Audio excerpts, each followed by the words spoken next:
Long time no see. Hello. Hello. David.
Okay, so it is now 6:33. I am now calling this meeting to order.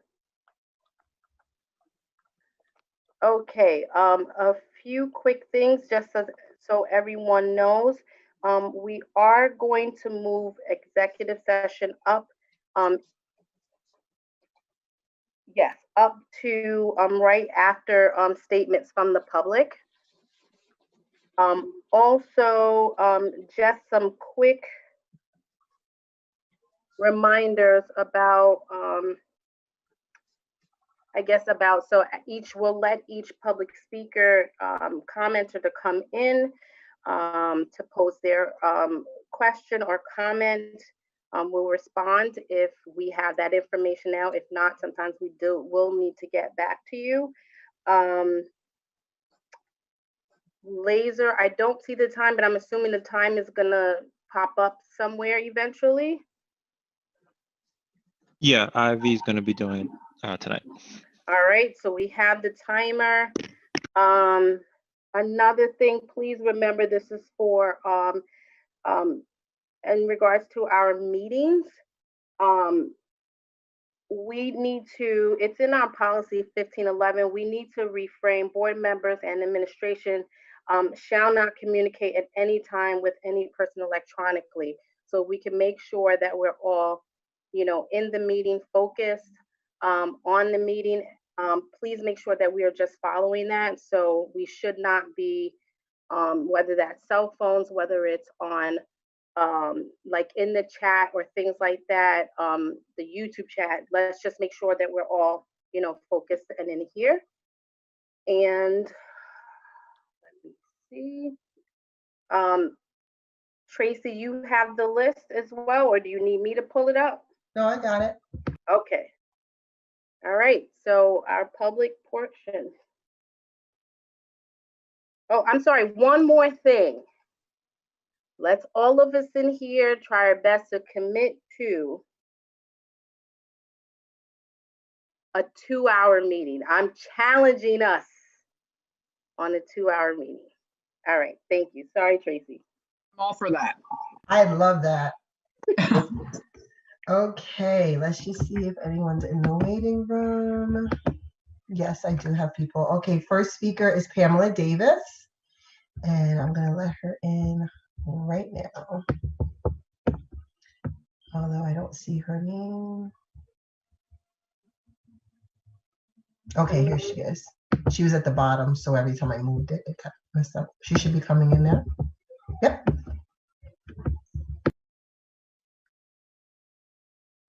Okay. Oh.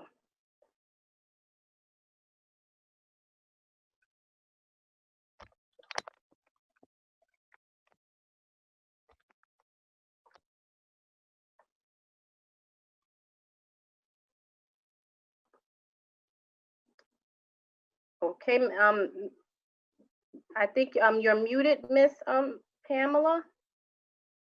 Oh, am I? Oh, are you waiting for me? I'm Yep, sorry. We hear you. Your time is going to start now. Okay, very good. Good evening to the board. Good evening to the Greenburgh Central District community. I am here. I'm thankful to be able to share the opportunity as a PTA Council President. And just in case you don't know what the mission is, the PTA is a powerful voice for all children, a relevant source for families and communities, and a strong advocate for the education and well-being of every child. Our council mission is to promote the welfare of our children and youth, to inform, advise, guide, instruct, and encourage the leaders of local units, and to be responsive to their needs for conferences, leader training, and coordinating our efforts of all member PTA. Through this challenging year, each of our PTA units, with the exception of one, has committed to working and communicating either through Zoom or Google Classroom with parents and Q&A on the re-entering of our school. And we really thank them for working tirelessly and effortlessly in communicating and getting information to everyone. Although we are experiencing many levels of change in our district, we are reminding you not to forget every meeting and discussion that you focus always on the needs of our children. Every family, child, teachers, faculty, community members have made sacrifices on behalf of our children. Our PTA connection is at the state and national level.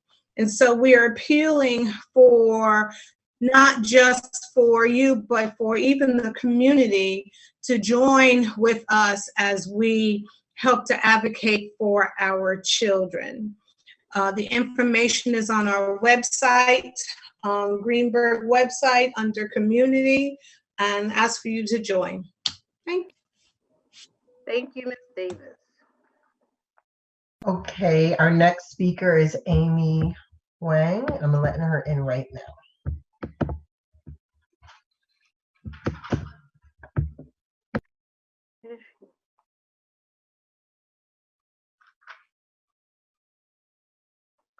Okay.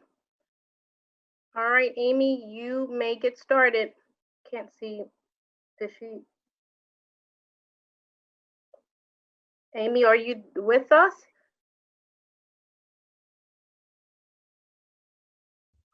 I think she accidentally might have left the meeting because I don't see her in. Amy? Yes, this is me. Okay. All right, are you ready? Yes. Okay, Yes, I'm ready. thank you. Your time starts now. Today, because I only have 2 minutes, we'll skip the greetings. Basically, I have specific questions regarding the upcoming search. I dialed in to the meeting last night a little bit, but I find that a lot of the information was really, not understandable to me, whether it's poor quality of the connection or just the meeting in of itself, because it's being remote. So specifically, I wanted to know in terms of how will the board ensure there's transparency in the selection process? What is the communication plan that will be used to update and inform the community at large, the parents, the stakeholders, the people paying taxes? And also, from Board of Ed letter, you guys have said that, stakeholders will be invited as identified by the board. Who will be identified and invited? That's what I would like to know. And would those individuals be known to us? And, I hope you will cast a wide net, and because there's a lot of us that are stakeholders. So that's basically specifically my question. And I wanted to know it seems like that from yesterday's meeting, there will be questionnaires sent out that will be used for specific qualifications that we're looking for. But my question is, what is the board looking for? At some point, you should share with the public. And also, would you ensure diversity of opinions and representation? Because obviously we sent in a petition with many stakeholders' name on it, but that was ignored. So I guess I'm a little bit concerned going forward how you will hear us out and, include us in this very important search. Thank you, Amy. So I'll just quickly repeat some of the things that were said at yesterday's meeting. And I personally was having issues with sound, but I do not believe anybody else was. But as far as the communication process, the search firm themselves are going to be in contact. He talked about engaging with a variety of stakeholders, from community members, families, to staff, to, I think he even said, the churches. So there's going to be a variety of people that is going to be a part of the process. I believe one way they said was this questionnaire. The board also does fill out one as well, and the board also is interviewed individually with the search firm as well. So that was also said. The questionnaires, again, that's one way of meeting, especially because, and I believe it will be online as well. And then there will be, if I'm correct, and anybody can jump in, I believe there will be meetings as well, where the community will get to see like I don't know, I think it's the final candidates, people will, the final or the semi-final candidates, they will get the opportunity, they're final candidates, and they'll get the opportunity to meet those candidates and pose those questions. Would CEC be an ideal platform? Are you guys going to bring that back? I mean, specifically, I've asked for that quite a few meetings already.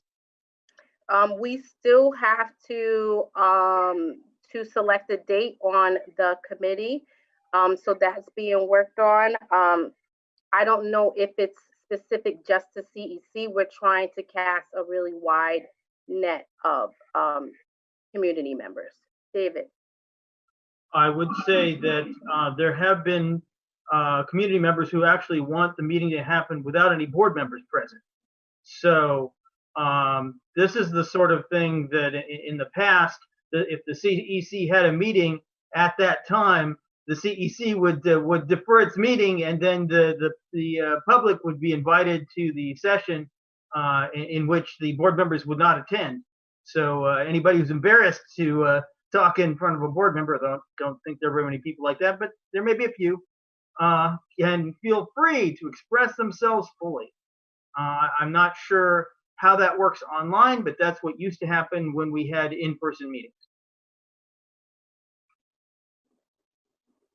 I'm sorry, David, I just want to clarify, because I've never attended an in-person meeting with no board members present with regard to a search firm, and I've been around for 2 individual superintendent searches. So I think she's talking about in general. I could be wrong. With no board members present at a CEC? Well, no, not at a CEC meeting. That's why you don't make it a CEC meeting. Okay. All right, next we have, I'm sorry, were you finished answering? Yeah, I'm finished. Okay. All right, next we have Catherine Mcgee. I'm gonna let her in now.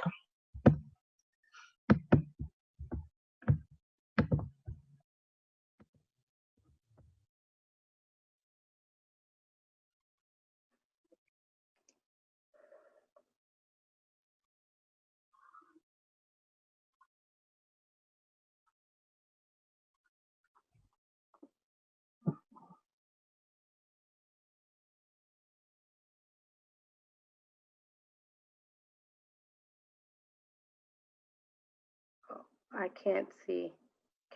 Katie? Hi, yeah, I couldn't hear anything for a little bit. Okay. Sorry. All right, Katie, your time is started. Okay, hi, I had questions about budget transfers. Well, actually, this isn't on the agenda. I didn't see one for where you're transferring money to pay for Ray and Associates, but I know your first payment is owed once you sign the contract. So I am wondering, when will that get approved, a budget transfer to, I guess, pay for the first payment, and what budget line will that get transferred from? Like, where are you getting the money from specifically to pay them? And how much are you planning to spend on advertising? Because I saw in their proposal that advertising is not included in the base fee. So I was wondering if the board had decided how much they plan to spend on advertising. So, and then from what's on the agenda tonight, I was wondering if someone could explain the budget transfers to pay for the PO for the caretaker house demolition. I see like it gets taken from maintenance budget lines, but different building budget lines. And I was just wondering, and then it says contractual, and could someone explain how that comes to be, like how it's $15,675 taken from RJB, but it's $9,000 from Woodlands, and yeah, I just don't understand the particulars. If someone could explain that, that'd be great. And I think that's all my questions right now. Thanks. Okay, no problem, Katie. Budget line transfer. As far as that, we're actually discussing that today, the budget transfer for Ray and Associates. We were giving three sort of options that we can take from three different budget lines. We have some options that was presented to us, so we haven't discussed that as a board, so we will do that tonight. And then as far as advertising, I believe the advertising in that contract can go up to about $5,000, but I believe when we spoke to them, I think they said they don't think it'll even, I can't remember the exact thing, but they didn't believe it would get even up to 5,000. And demo on the house, I'm not sure about that budget line. Amy, would you be able to shed any light on that part? I sure can. So pretty much there's a purchase order that's there that needs to be paid for that particular service. And so what our past assistant superintendent has done is she has looked at the other contractual codes, as you can see there, for maintenance, from RJ Bailey, from administration, Highview, Woodlands Middle High School, ECP, Lee F. Jackson, and she's actually transferred funds that were available from those lines in order to put it on the line that's needed to take care of that particular purchase order. And that's a practice that's normally done. I can only speak to what I know in terms of, I believe this particular item for this budget probably wasn't in place at the time that the budget was prepared. I'm not really sure on that, but in terms of what's needed now, that's the transfers that are needed in order to take care of that particular purchase order so that those dollars will be available on that particular line. Does that help? Yeah, It does. I was just trying to understand, like, how can so much be available from Bailey, like 15,675,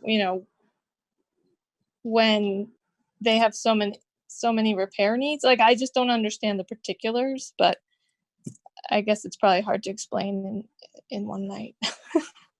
No, well, I want to say that the past assistant superintendent, took good care of the budget in terms of those items. And so in order for those lines to be available for cash to move over, they were there. If you need further clarification, I can definitely get that for you. Does that help?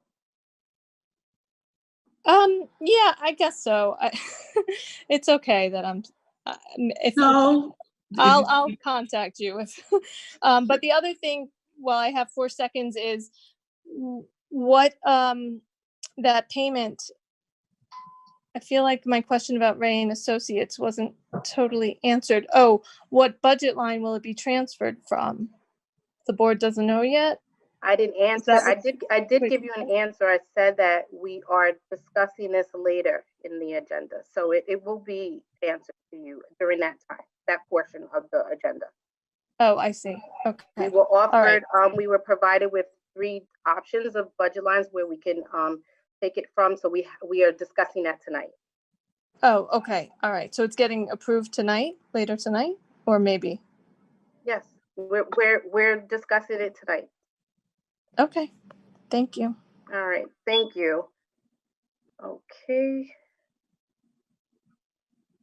Okay, great. Next on the agenda is, I think, Roy Fenichel, and I'm admitting him right now.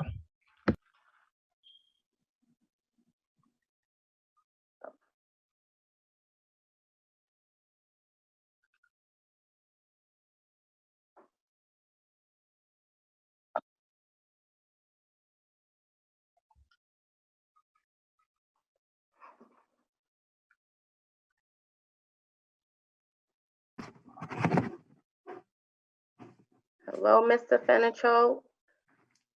Okay, are you ready? Hello? Yep, we can hear you. Are you ready to go? Hello? We can hear you. I don't think he can hear us. We can, Hello? we definitely, we can hear you. We can Can hear you you. hear I can us? hear you. Okay, good. You ready? I'm ready. All right. Yesterday, for the first time in the entire board discussion about whether to keep current leadership or go in a new direction, how to go about choosing a new superintendent. Finally, yesterday, we heard that we are entitled to transparency. We are to be engaged in the discussion. We do get to give community input. To whom do we owe thanks for finally making the process transparent?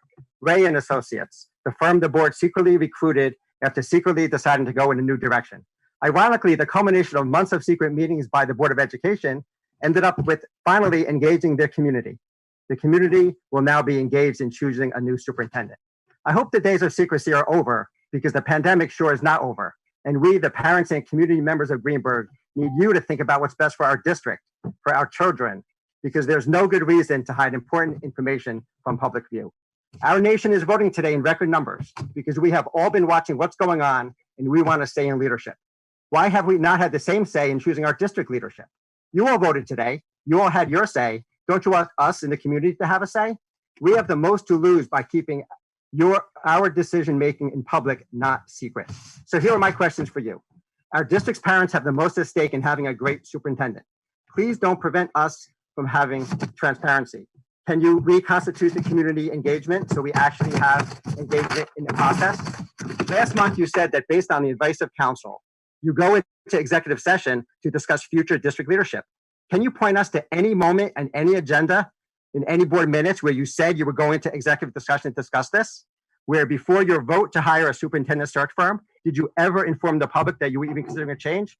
Please point me to where in the minutes or the agenda that this was raised. Last time you brought your counsel and her superiors to discuss why we're not entitled to this information. Why are you lawyering up? We need engagement. Can you please reconstitute the engagement committee so we actually can speak to you in a meeting? So, Mr. Financial, so let me say you said a few things. We have not met in secret at any time. We have followed the laws that are for us to follow as a Board of Education. We have not circumvented any laws at all. So nothing has been done in secrecy.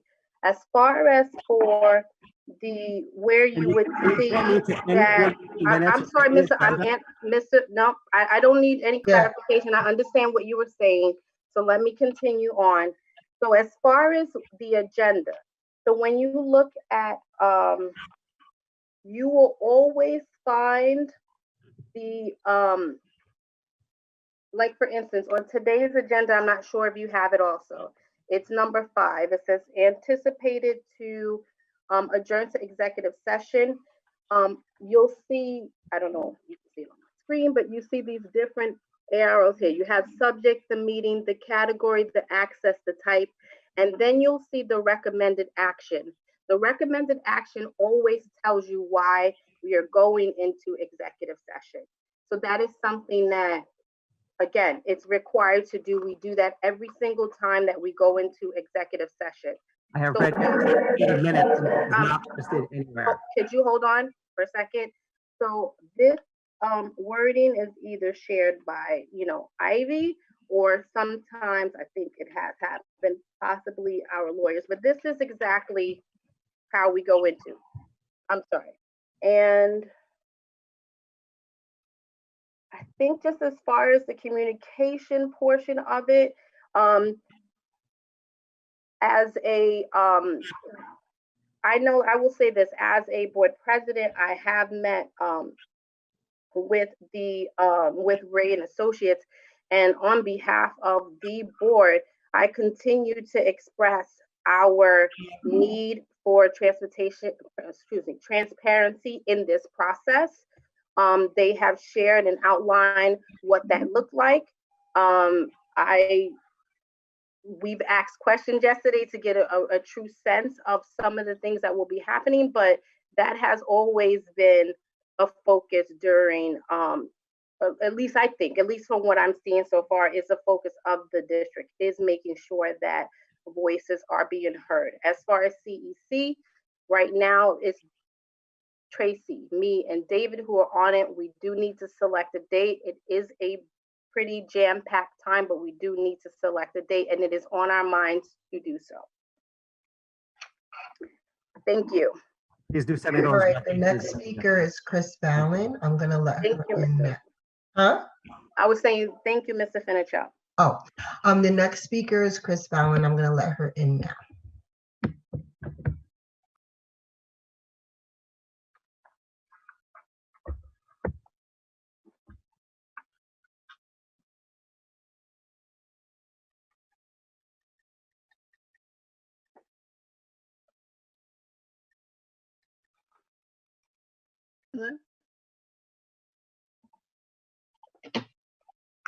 Chris, I don't see. Oh, hi, Chris. Okay.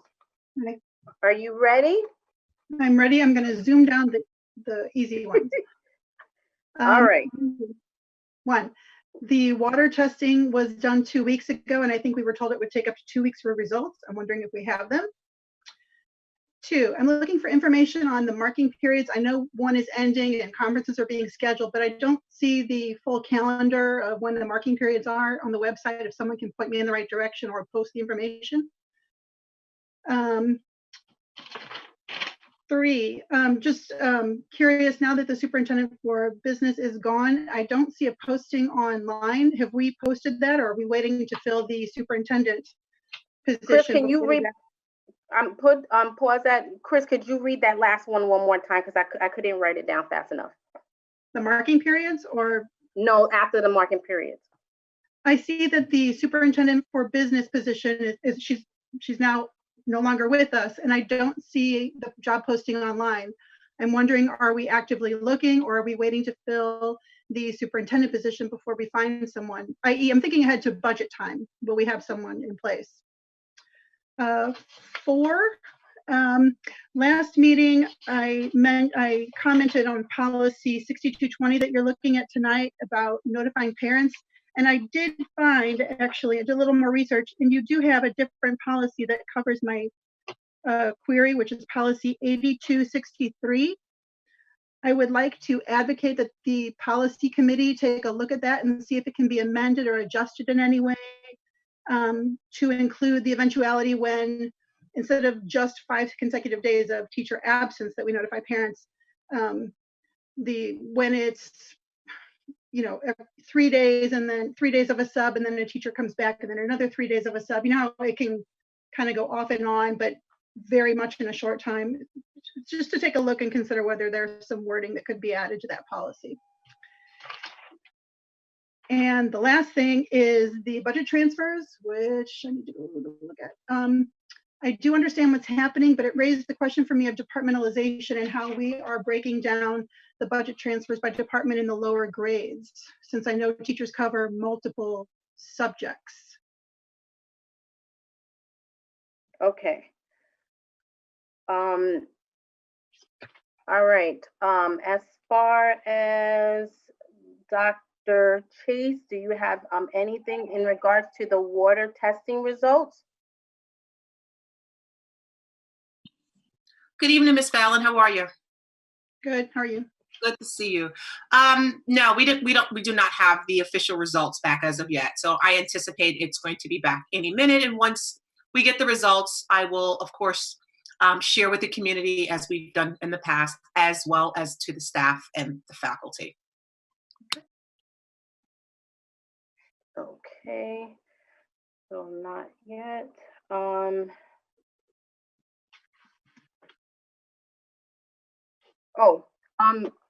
I guess this one might be for either Dr. Reynolds or Dr. Chase in regards to the marking period timeframes.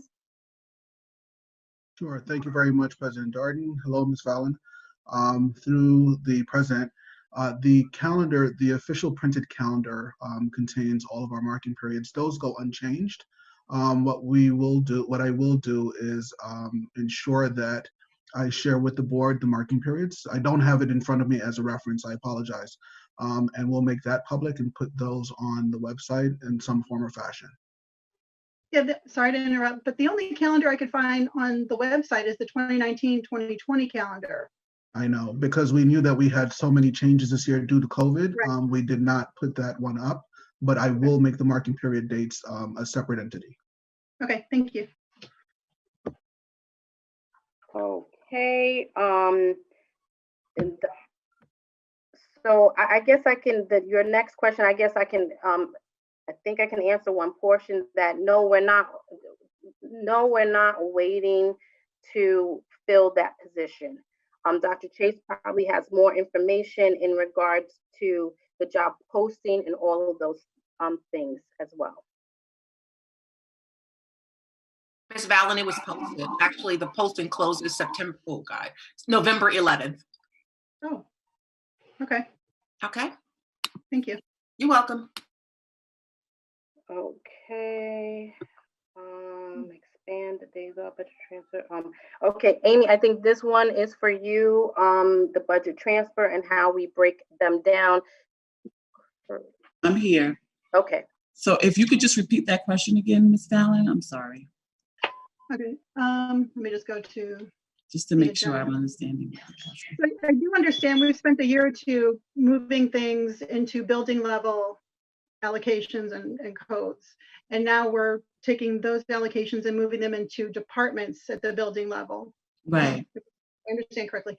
So I'm just curious, and maybe my misunderstanding of how staffing works at the elementary level is incorrect or out of date, but I believe they were moved, each teacher had, it was departmentalized from grade 3 on up.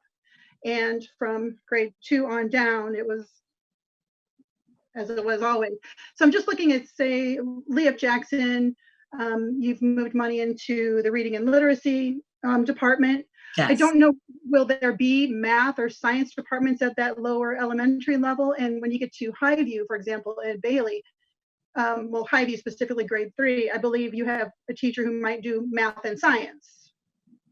Just wondering how that will break down when you move money into the department level. Right, I definitely understand that. So if we look at the one that you're actually speaking to, the way the assistant superintendent, the past assistant superintendent broke it down was, if you look at the teacher salary K through 6, and then the monies were transferred to the same school, but she actually was specific in terms of reading and literacy. So at any point in time, if there's any type of changes in terms of, I guess, you mentioned math or science and so forth, if we need, because of transparency issues that the state is requiring, if we need to create a budget code so that we can be transparent in terms of what that particular teacher is doing in that school, we can do that. And of course, at the approval of the board. So it's really done that way so that we are transparent in terms of how we are allocating or reporting, if I will, the actual position or what the particular teacher is doing.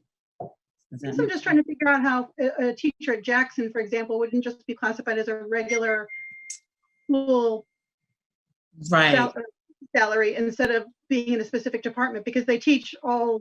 Yes, you are absolutely correct. But per ESSA transparency requirements that actually just came to be in 2020, in order for us to really drill down how we're spending our money, they want each school to be as specific as possible.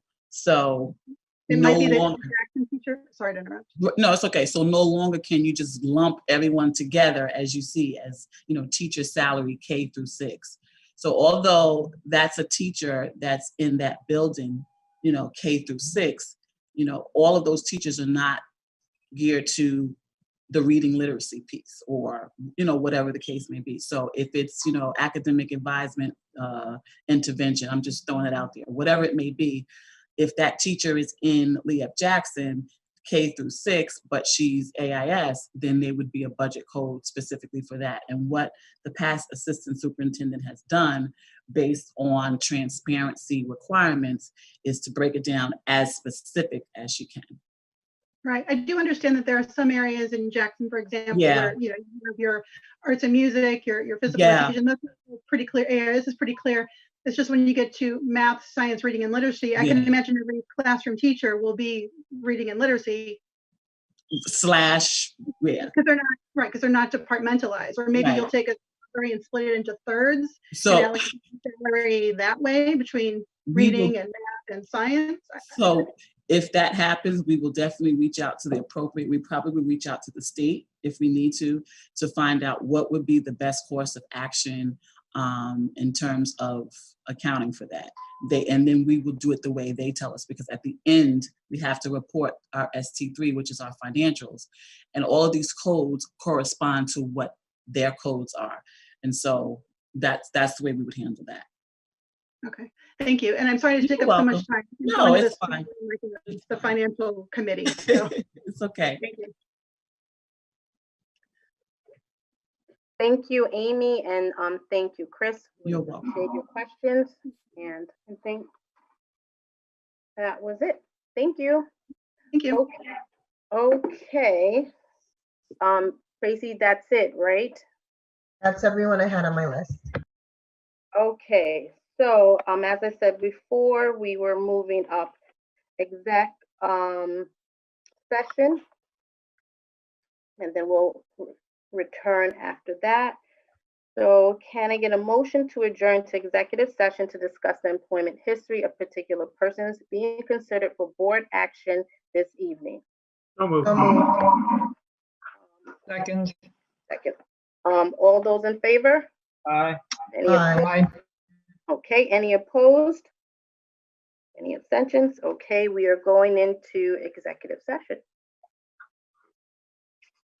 All right, let's see. All right, I'm making you the host, Antoinette. All right, thank you. And lock the meeting also. Okay, oh, wait. Laser, remind me where that is. When I Security. hit-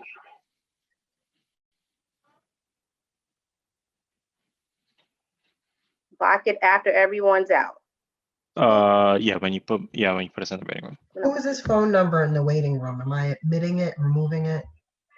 Okay, hold on. Let me see. Okay, Laser, I am. And when I come back, when I need you guys to come back, that's I need to unlock it, right? Or does it automatically do so as I put people back in? No, you have to unlock it first and then medicine. All right, thank you. No problem. Steve, thank you as well.